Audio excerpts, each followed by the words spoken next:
वहीं पश्चिम बंगाल में एसआईआर की प्रक्रिया शुरू होते ही भारत में अवैध रूप से रह रहे घुसपैठिए अब वापस बांग्लादेश भाग रहे हैं। दरअसल चुनाव आयोग का दावा है कि एसआईआर से वोटर लिस्ट बिल्कुल ठीक हो जाएगी और घुसपैठियों की पहचान होगी। ऐसे में बंगाल में सालों से रह रहे घुसपैठियों में भगदड़ मच गई है। हजारों घुसपैठिए बांग्लादेश भाग रहे हैं। नॉर्थ 24 परगना के हकीमपुर में बांग्लादेशी घुसपैठिए अपना सामान समेटकर बॉर्डर पर पहुंच गए हैं और बॉर्डर पार करने के लिए बीएसएफ के ग्रीन सिग्नल का इंतजार कर रहे हैं। बीएसएफ लोगों से डॉक्यूमेंट्स लेकर उसे वेरीफाई के लिए बांग्लादेश बॉर्डर गार्ड को भेज रही है, जहां वेरिफिकेशन के बाद उन्हें बांग्लादेश बॉर्डर गार्ड को हैंडओवर किया जा रहा है। हम लोग इस वक्त रुके हुए हकीमपुर बॉर्डर पे और हकीमपुर बॉर्डर पे कोई कल रात से तो कोई आज सुबह से यहाँ पर इंतजार कर रहे थे बांग्लादेश वापस जाने के लिए। इस वक्त वो यहाँ पर रुके हुए हैं बांग्लादेश वापस जाने के लिए। बीएसएफ के साथ शायद कोई बातचीत हुई होगी कि उनको यहाँ से दूसरी जगह शिफ्ट करवा जा रहा है और दूसरी जगह शिफ्ट करवाने के बाद उन्हें बांग्लादेश भेजा जाएगा। तो इसके लिए जो भी प्रोसेस है वो प्रोसेस फिलहाल के लिए किया जा रहा है। यहाँ पर जैसे कि देखा जा रहा है कि यहाँ पर लंबी लंबी कतारें लगी हुई है और सामने ही चेक पोस्ट है और चेक पोस्ट में लगातार गाड़ियां आ रही है और गाड़ियों से इन लोगों को उठाकर दूसरे जगह पर शिफ्ट करवाने के जो काम है वो काम किया जा रहा है। कई बांग्लादेशी परिवार ऐसे हैं जो 10 से 15 सालों से यहां रह रहे हैं। कुछ घुसपैठिए तो देश के कई हिस्सों में रहकर आए हैं, लेकिन जब से एसआईआर का काम शुरू हुआ है तब से इन्हें इस बात का डर लग रहा है कि अगर ये पकड़े गए तो सीधे जेल में जाएंगे। इसीलिए सब बांग्लादेश लौटना चाहते हैं। अच्छा, तो कब आए थे यहाँ पर? बचपना में। कितने साल पहले? 20 साल का करीब हुआ।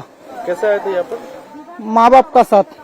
अच्छा, फिर क्या हुआ? माँ बाप तो चला गया गाँव, हम यहीं रह गया कलकत्ता में शादी उदी करके। अच्छा, तो ये कोलकाता में कहाँ पर रहते थे? खिदिरपुर बोला तो। क्या काम करते थे? राजमिस्त्री वाला। अच्छा, तो 20 साल से यहाँ पर रुके हुए हो तो कभी डॉक्यूमेंट वगैरह कुछ नहीं था? जी नहीं। तो कैसे रहते थे वहाँ पर? हम लोग को कभी कुछ मांगा नहीं। हम लोग फुटपाथ में बांस का खुट्टा उट्टा देके झोपड़ी बना के हम लोग रहते थे रोड का साइड में। यहाँ पर कितने दिन पहले आए थे? आया था या 5-6 साल हो गया। कैसे आए थे? आया थे यही सब पैसा खिला के आया था दलाल से। अच्छा, तो क्या काम करते थे यहाँ? बिल्डिंग लाइन में काम करते थे। अच्छा, फिर क्या हुआ? आप वापस क्यों जाना चाहते हो? आया हुआ से हम लोग को बोल रहा है CNR से चालू हो गया तो हम लोग का तो कोई यहाँ का आईडी प्रूफ कोई है ही नहीं कुछ, इसीलिए सब हम लोग को बोल रहा है तुम लोग यहाँ से निकल जाओ। यहाँ पर मैंने आया था 4 साल पहले। मेरा कोई डॉक्यूमेंट्स नहीं है, भारत का कोई डॉक्यूमेंट्स नहीं है, इसलिए आया था काम के लिए। मैं काम करता था वहाँ से। अब ऐसा शुरू होने के बाद मेरा घर वाला वहाँ से निकल दिया, बोल रहा है तुम लोग घर वापस जाओ, इसलिए मैंने घर जाने के लिए यहाँ पे खड़ा हूँ। वहीं बांग्लादेश घुसपैठियों की वापसी को लेकर बीजेपी ममता सरकार पर हमलावर है। केंद्रीय मंत्री सुकांत मजूमदार ने कहा कि कई सालों से घुसपैठिए बंगाल में रह रहे थे, काम कर रहे थे, लेकिन बंगाल की पुलिस ने इन्हें नहीं पकड़ पाई। वहीं समझ आ रहा है कि ममता बनर्जी एसआईआर का विरोध अब क्यों कर रही है। बांग्लादेशी नेशनल्स है और सालों से बंगाल में रह रहे हैं, तो ये दर्शाता है कि किस लिए ममता बनर्जी और उनकी पूरी टीम, उनकी पूरी पार्टी एसआईआर का विरोध इतनी जोर शोर से कर रही थी। और वोट बैंक के लिए अपने देश के साथ इतनी बड़ी गद्दारी, ये तो देशद्रोहिता है। सालों से ये लोग बंगाल में बैठे हुए हैं, ममता बनर्जी की पुलिस को जानकारी नहीं है, ये हमें बिलीव करना पड़ेगा। और सालों से यहाँ पे बैठकर किसी ने शायद वोटर कार्ड भी बना लिया, किसी ने आधार कार्ड भी बना लिया। अब ऐसा नहीं होता तो हम लोगों को पता ही नहीं चलता कि देश के अंदर इतने सारे घुसपैठिए बैठे हुए हैं। और ममता बनर्जी और उनकी पार्टी अपनी सिर्फ वोट बैंक के लिए, अपीजमेंट पॉलिटिक्स के लिए देश के साथ गद्दारी कर रहे हैं। झारखंड के धनबाद से सरेआम फायरिंग की तस्वीरें सामने आई हैं। बाइक सवार 3 युवकों ने एक शख्स को गोली मार दी, जिसके बाद वो जमीन पर गिर पड़ा। इस पूरी वारदात के बाद अफरा तफरी का माहौल हो गया है। फिलहाल पुलिस ने सीसीटीवी के आधार पर जांच शुरू भी कर दी है।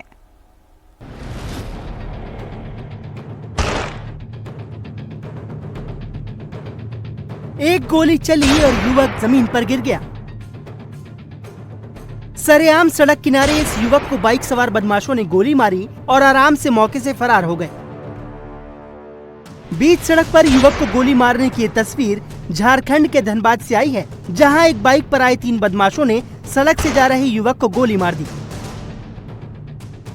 वारदात मंगलवार दोपहर करीब 3 बजे की है, जहां सड़क पर आम दिनों की तरह गाड़ियां आ जा रही थी। एक युवक भी सड़क किनारे से कहीं जा रहा था, तभी कैमरे में एक बाइक आती दिखी। बाइक पर 3 लोग बैठे थे। बाइक जैसे ही सड़क किनारे से जा रहे युवक के करीब पहुंची, बाइक पर बैठे एक बदमाश ने पिस्टल निकाली और युवक को गोली मार दी। गोली लगते ही युवक जमीन पर गिर गया, जबकि बाइक सवार बदमाश मौके से फरार हो गए। वारदात के बाद मौके पर भीड़ जमा हो गई। पुलिस मौके पर पहुंची और घायल युवक को अस्पताल पहुंचाया गया, जहां उसकी हालत गंभीर बनी हुई है। माना जा रहा है कि किसी रंजिश की वजह से बदमाशों ने युवक को गोली मारी है। अब धनबाद पुलिस सीसीटीवी की मदद से गोली मारने वाले बदमाशों की तलाश में जुटी है। और अब देखिए, कृषि मंडी में एक शख्स ने भीड़ के सामने ट्रैक्टर से खतरनाक स्टंट कर सैकड़ों लोगों की जान को मुश्किल में डाल दिया। लोगों की भीड़ खड़ी है और एक शख्स ट्रैक्टर से स्टंट कर रहा है। ट्रैक्टर को तेजी से गोल गोल घुमा रहा है।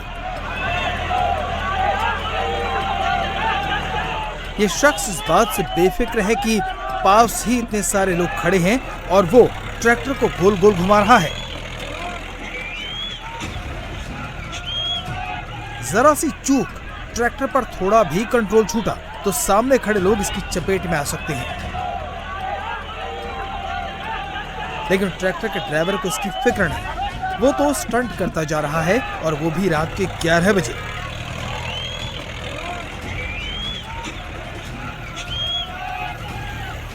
एक बार तो कुछ लोग ट्रैक्टर को रोककर ड्राइवर को समझाने भी गए, लेकिन ड्राइवर नहीं माना, जिसके बाद पुलिस से इसकी शिकायत कर दी गई।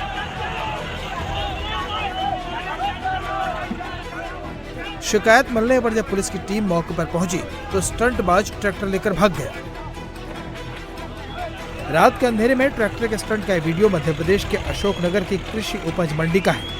पुलिस स्टंट के वायरल वीडियो के आधार पर ट्रैक्टर चालक की तलाश कर रही है।